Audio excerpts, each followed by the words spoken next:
So we're gonna go get a new project. I'm not telling you what that is yet, but we gotta do something with our ramps that are sitting over there. So let me show you what we got going on.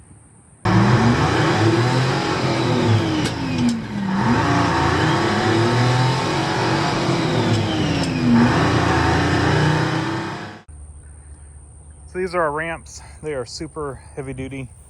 They work great for equipment, tractors, and work pretty good for vehicles.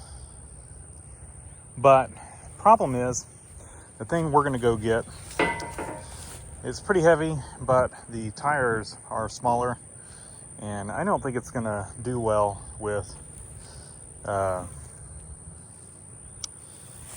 this. So my thinking is we will put a board. We'll cut a board to fit. Let's just use this as an example of what I'm thinking.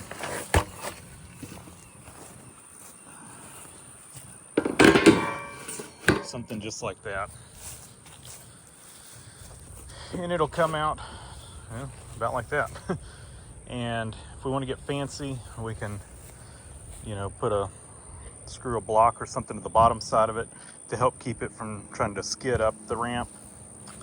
I don't know if we'll do that or not, but it might be a good idea. Maybe put a block there and a block up there or something. So let's see. It doesn't have to be super wide. 2x6, 2x8. If I have a 2x6, we'll use it. I think it needs to be at least a 2x6. If I don't have anything, we have to go buy something. We'll probably buy a 2x8 just to give it a little bit wider contact path. I don't think for this project it needs to be super wide, but if we're gonna make this, might as well make it a little wider. This should be about 6 inches. This should be pretty much identical dimensions to a 2x6. So let's go see what we got. We may have to put a little, I don't know what we're gonna do at the top there, but something about 5 foot times 2. So we need about 10 foot of boards. Oh, man, look at the beetles. They're all over.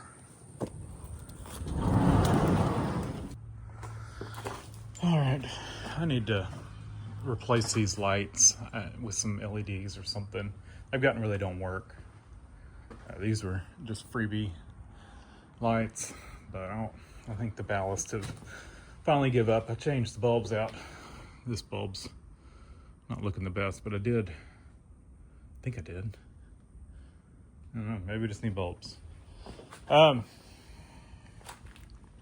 right, so up here would be probably any longer boards. There's a 2x6 that's pretty long. Does not look easy to get to. It's got a ton of stuff on it. Or over here,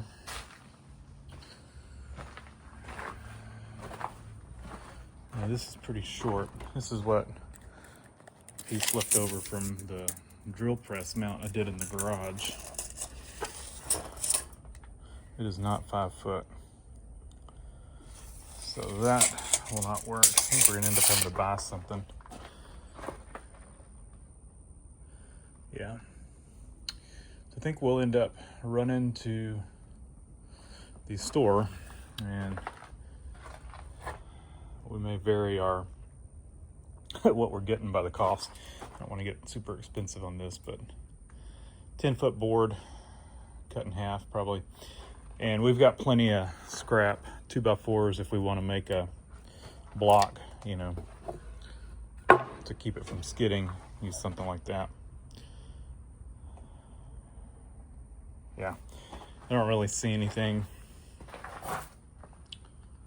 I don't want to try to pull those down. They're kind of up there to kind of allow the smaller stuff to sit up there, so I'm not pulling all that stuff down to get to it. Let's see, there's nothing sitting on top, right? I don't see anything that's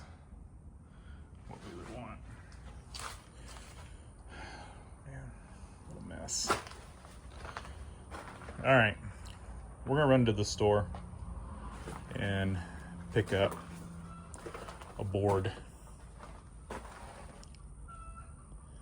And let's see if I can get it in the Suburban without hooking up the trailer. But if we have to, I guess we'll hook up the trailer, go get the board. We're gonna have to hook up to the trailer at some point anyway to go get our projects. So if we need to hook it up, that makes our life easier, we'll do that. All right, running out of time. I need to leave to go get the item, but took 2 scraps and screwed onto these. Decided just to run to Lowe's, get a board, and take my little portable saw here and just cut the board in half.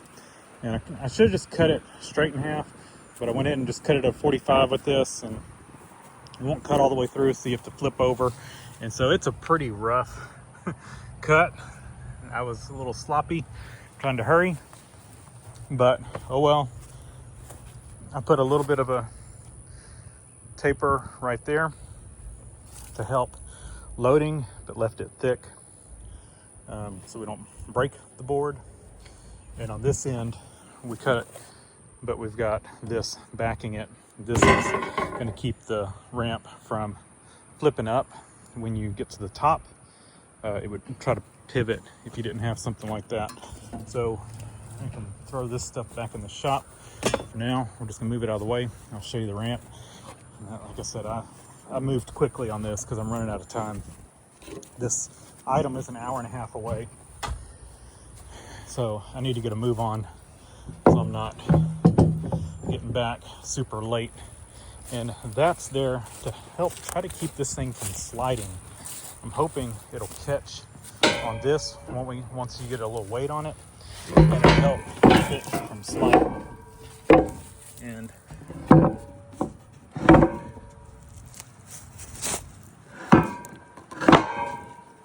that's what we've got.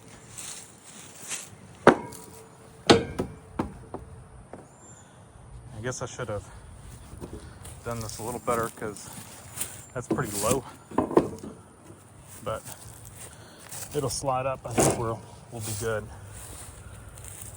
I think that'll work. It is what it is, you know. Yeah. It's gonna have a little drop off right there, but oh well. If I really wanted to do this correctly, I could have put a 2x6 right there with a taper on it, and it would ramp up to that one, but we're not doing that. I'm gonna throw these in the Suburban, strap the metal ramps to the trailer, and then we're gonna go. Well, I did not film loading because the bottom let out. I am completely soaked, but we got it loaded.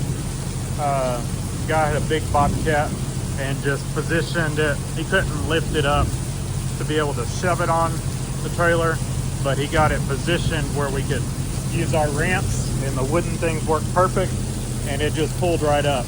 And our little blocks down here worked perfect because it did tilt up, but it didn't scoot forward. That bottom block kept it from sliding up, and as soon as it got on the ramp, it went back down and went right up it. So it worked perfect. Not my best job of strapping stuff down, but I've checked it and it's still tight. We're gonna leave the winch hooked up as a safety. And I've got 2 straps in the back, one that's reaching around here. There's no real way to tie on the back, so I did throw that one right there. I kind of would like to put one maybe doing the same thing on the other side. I may do that real quick. And then we've got this one in the front plus the winch. I know you're not supposed to use the winch, but this one is a good strong strap, and I think that'll be good. Actually, we'll throw one more on the front coming over, and then I'll throw one on the back corner doing the same as that one, and that'll just help keep it from walking side to side or something. I don't think it would, but just to make sure it doesn't. So I'll throw this one in the front, then I'm going to have to pull the trailer forward a little bit and strap it. Well, I guess I should check the oil in it before he had it running. I didn't check any fluids in it. So probably should check. Just make sure I didn't hear any noises when he had it running. But that thought just occurred to me that we should check it.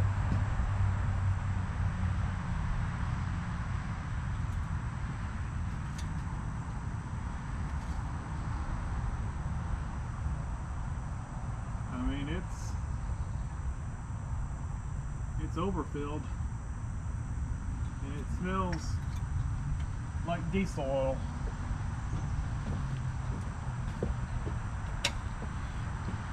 Carburetor needs to be cleaned out.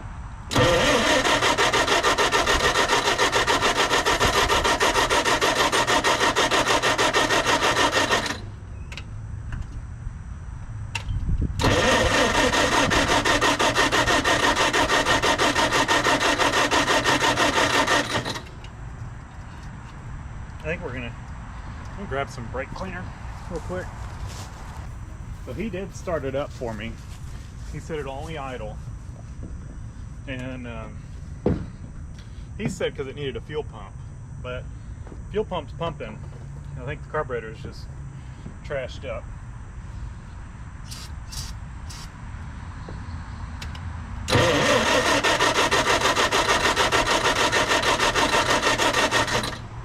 Maybe it's flooded. Maybe we lost spark.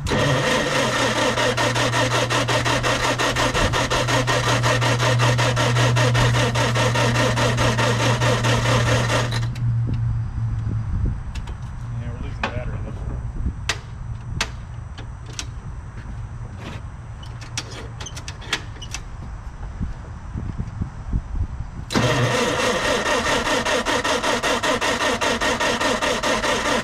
Alright. We're gonna unload it without running it, and then we're gonna have to do some work on the carburetor and put a better battery in it. This one, I'm not gonna do it. So, and we may have lost spark. So I'm gonna reposition some things and we'll get it where we can unload it. So what we're doing here is we are positioned in front of the shop, concrete pad. The Lincoln is parked in the shop, and I've got a come along hooked up to the Lincoln as the anchor point, and hooked up to the forklift and pulling, using the come along to pull the forklift off the trailer, and using the winch still hooked up to the front of the forklift as a brake. So pulling on the come along, letting off on the winch, and to slowly get it off. Now we did get the back tires in the forklift, once they got in that on the ramps but not on the board, kind of got stuck. It was actually sliding the Lincoln, and so I had to get a floor jack under the back of the counterweight and pick up on the forklift, the back of the forklift, to get those rear tires to pop up on our boards. So in the future, we'll probably need to, if we're gonna use these boards again, I'll need to do something there to make that transition a little smoother. Probably put a 2x6 there with an angle cut on it to kind of go from the trailer to the board a little smoother. But once we got that, it came on down. Because of the angle of how the Suburban's sitting and to get the position of the trailer just right, the back tires in the Suburban are kind of in a ditch a little bit, so it's really kicking the back end of the trailer up, which made the ramps pretty steep. The counterweight actually hit the concrete, so had to winch it back up just a little bit, and I cut some 1x and laid those next to the ramp so that the forklift could lower on the 1x to get it a little higher off the ground to get that counterweight to clear, and then we got it down. So not too bad of a job.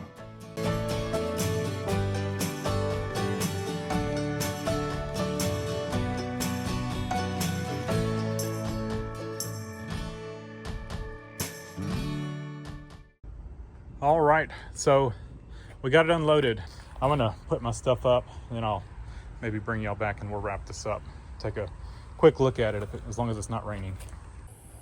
All right, I've been rushing around unloading the Suburban, unloading the trailer, putting the trailer up, and I'm just trying to hurry because rain is on its way. So like I said, we loaded this thing up in the pouring rain. I did throw a couple more straps on it when it was covered at the gas station, but we made it home. So I am not 100% sure what this is. The guy I got it from, he got it from the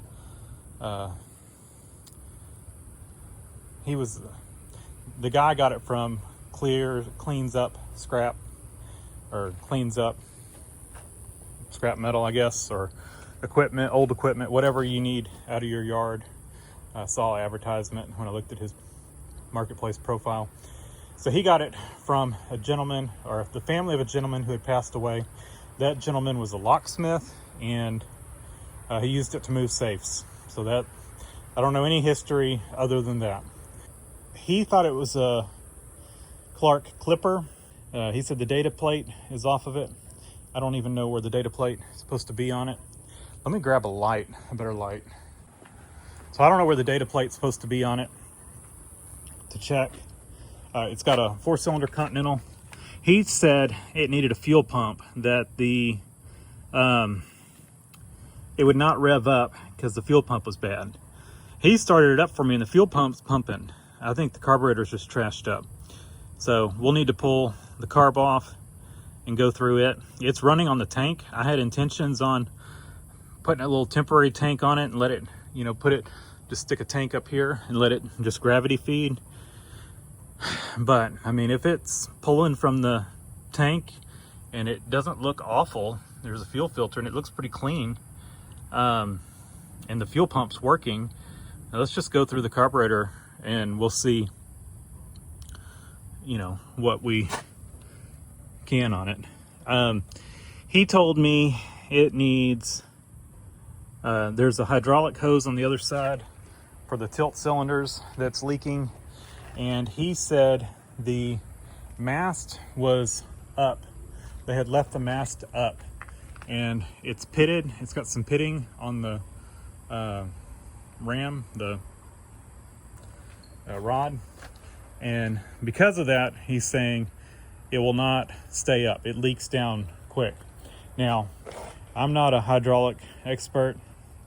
I'm definitely not a forklift expert, but my knowledge of these, my understanding is that the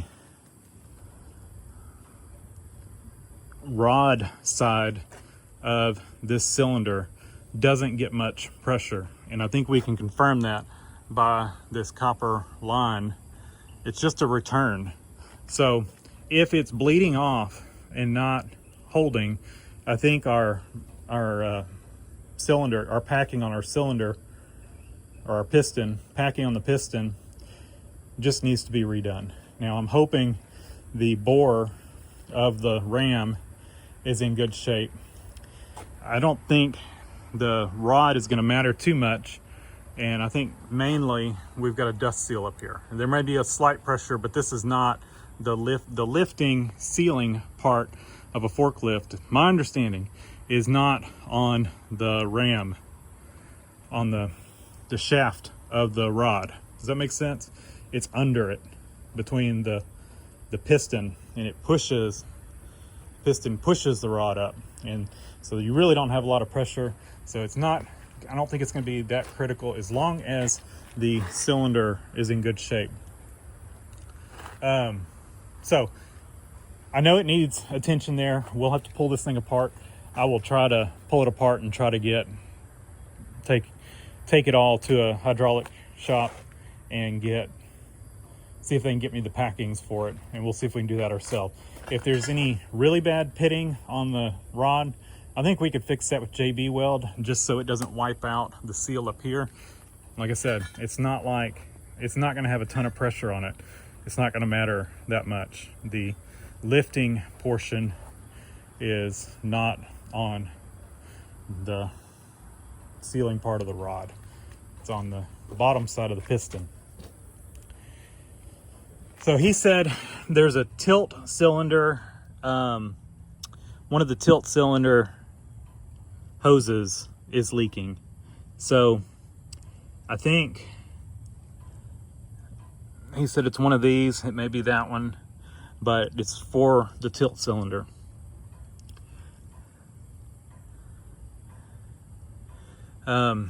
This flexi hose that's on the hydraulic tank looks pretty rough. Looks like it's either been dripping, maybe it's just been dripping from there. But this machine is pretty simple. So like I said, I think it may be a Clark clipper. We've got a number right here, 626891. I don't know if that's a serial number. I'm just going to name off any numbers I see, and we will reference them back. It's got some kind of a logo. I don't know if that's Clark or if that's from wherever it came from.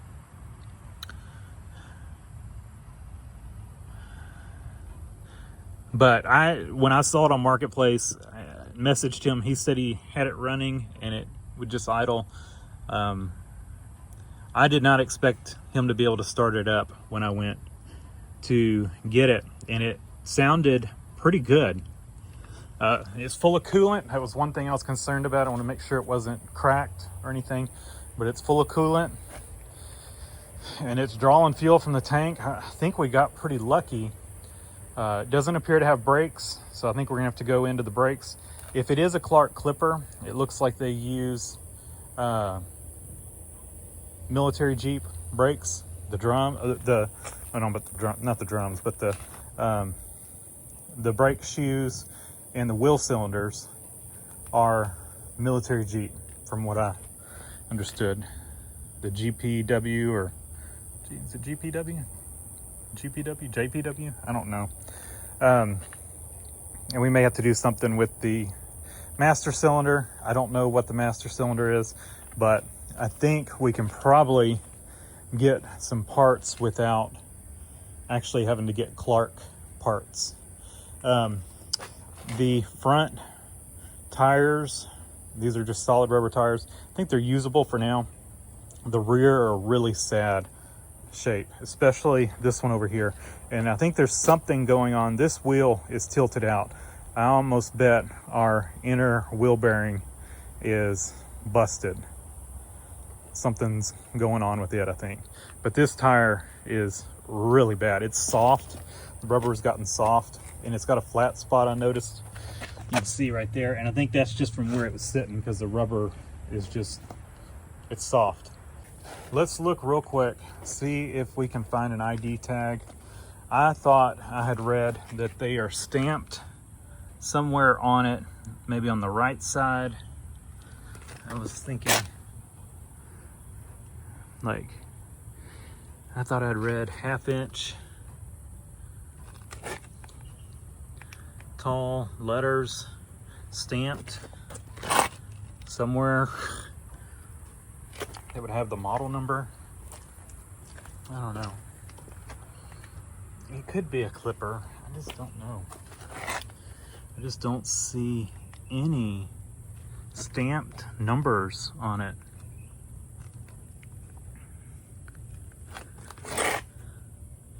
If y'all know, like that gas cap,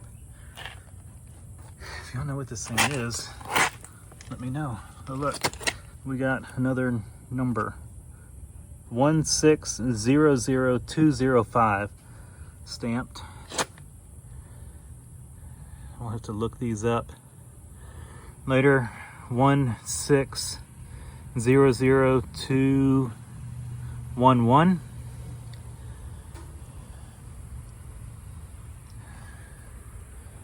Yeah, I don't see any data plate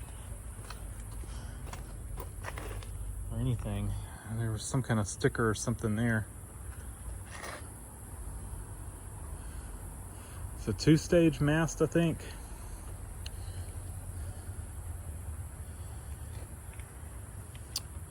I just don't see any. Oh look, there's we got high and low, reverse and forward. I guess in the middle it's probably neutral. Well, that's good to know.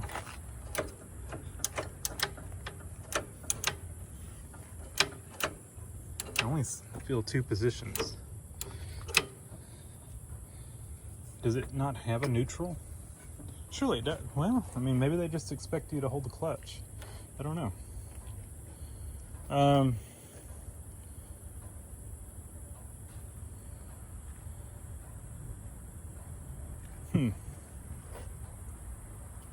I don't know. I don't see anything that would indicate the model. Maybe, let's see if we can, what model Continental is it? Because that would tell us something. Oh look, there's the Continental tag. Let me grab a rag. Alright, I got it cleaned up, but I just can't read that.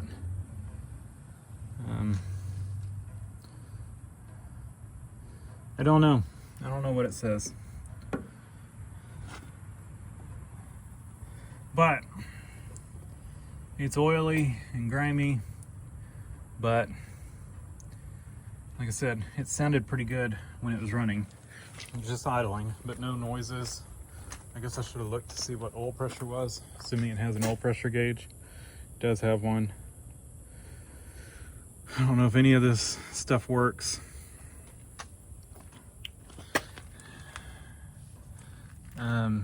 We got an oily mess over there. It could be the fuel pump leaking.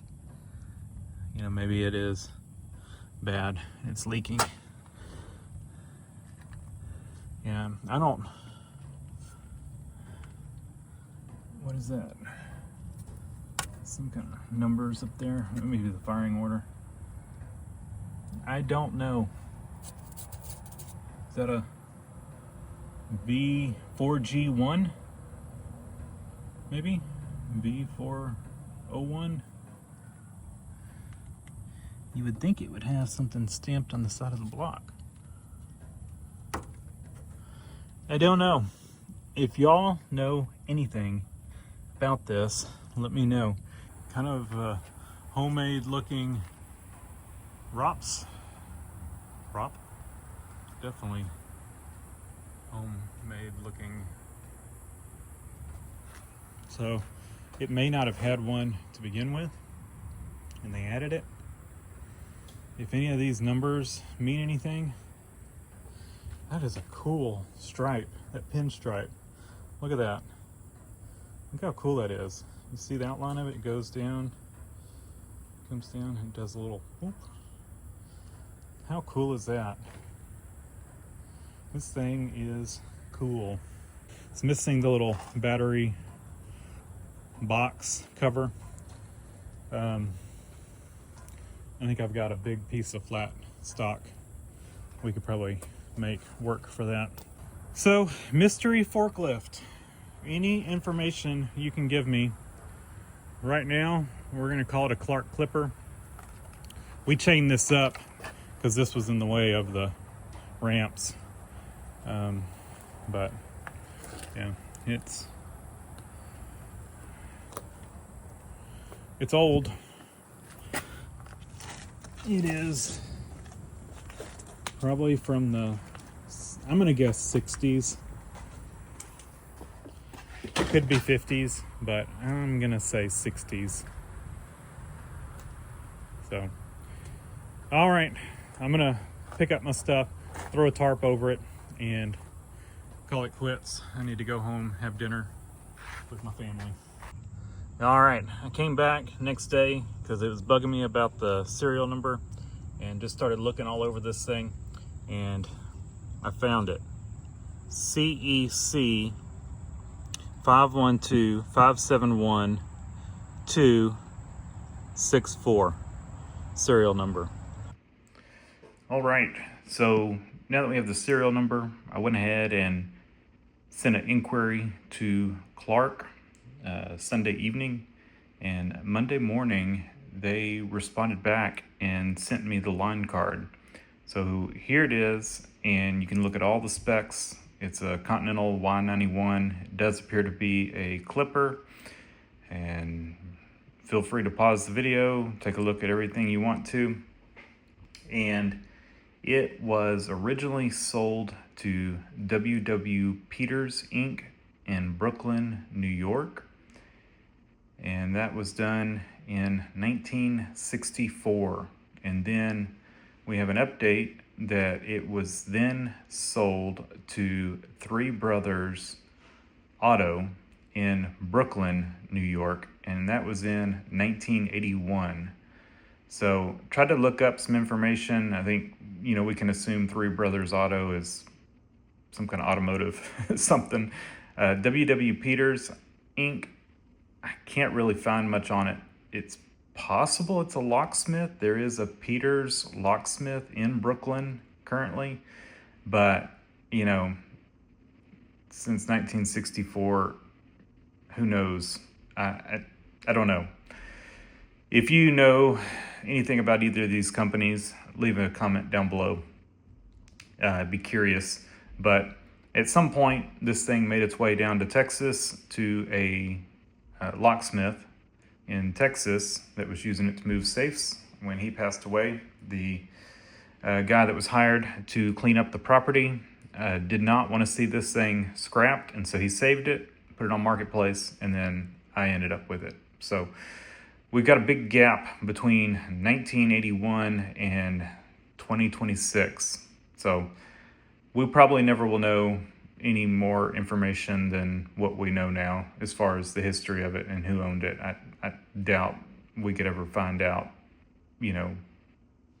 anything. But if you know anything about these two companies, or Clark Clippers, or forklifts in general, or Continental Y91s, whatever, I've never owned a forklift before, so this is all new to me. But we will do some videos on this in the future. We will need to get it running. We haven't had it running on video yet, so we'll have to do that. And address the hydraulics and brakes, and I'm sure lots of other things. So if you're not subscribed, hit that subscribe button and follow along on this journey on getting this thing back into operating condition. We're not going to do a full resto, but we're going to restore it enough that it's usable and it's not sketchy, I guess as much of as the 1964 forklift can be. So it's got quite a long list of things that we'll need to do to it, but I think it's savable. I didn't want to see it scrapped either. So I've not mentioned how much I paid for it yet. It was not free, so put your guess down below. Leave a comment down below with your guess on how much I paid for it. And in the next video on this, I will let you know what I paid for it.